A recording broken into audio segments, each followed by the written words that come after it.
Good evening, everybody. Let me know if you can hear me. I cannot see.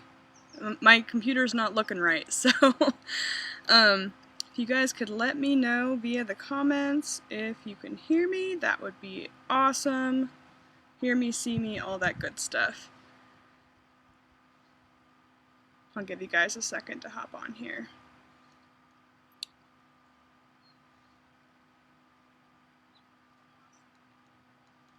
Oh, there we go, I just checked it with my phone. We're all good. Okay, so, you may be wondering why I'm outdoors tonight. Why I hauled my laptop out here. Even though it is gorgeous out here, it is way too hot and sweaty.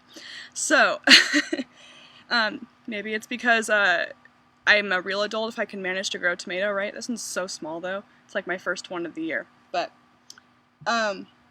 that's not what I'm out here for tonight. Tonight, what I'm out here for is this plant over behind me here. This is a basil plant.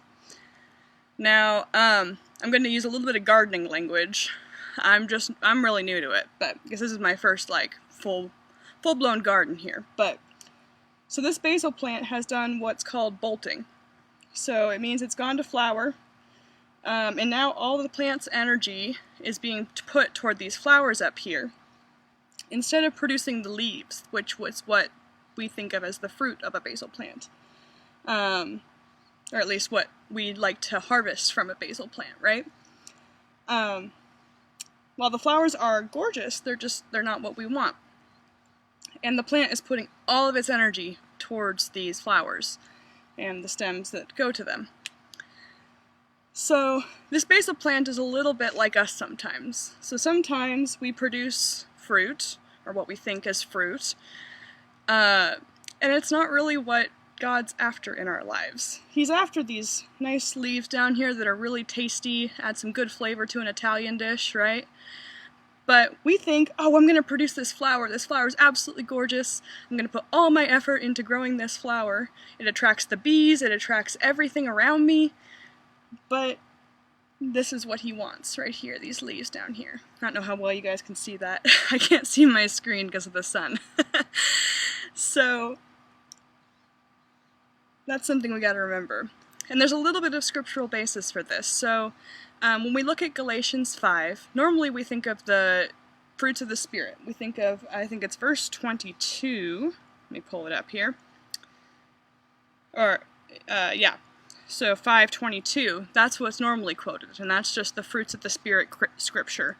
The fruit of the Spirit is love, joy, peace, patience, forbearance, kindness, goodness, faithfulness, gentleness, and self-control.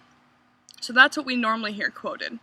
But before that, in this chapter, it talks about, I'm not going to read all of it, there's a ton here, you guys should go check it out. But starting at about verse 13,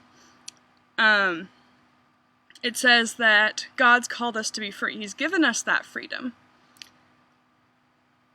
But we should use that to serve each other and to produce the fruit that He wants us to produce, not what they call acts of the flesh.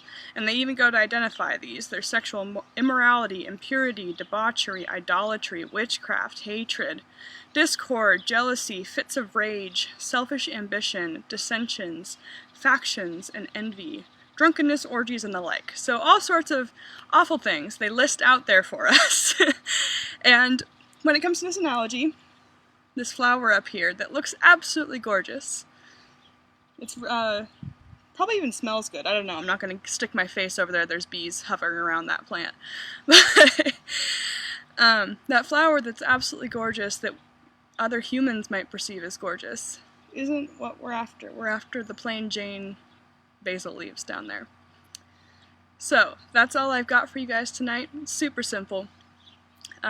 Just a fun little gardening analogy. My roommates are going to tease me for this because they think I'm a little obsessed with plants, and I kind of am. But I hope you guys have a good night and get some of this sunshine while it's starting to get a little less hot out here. Good night.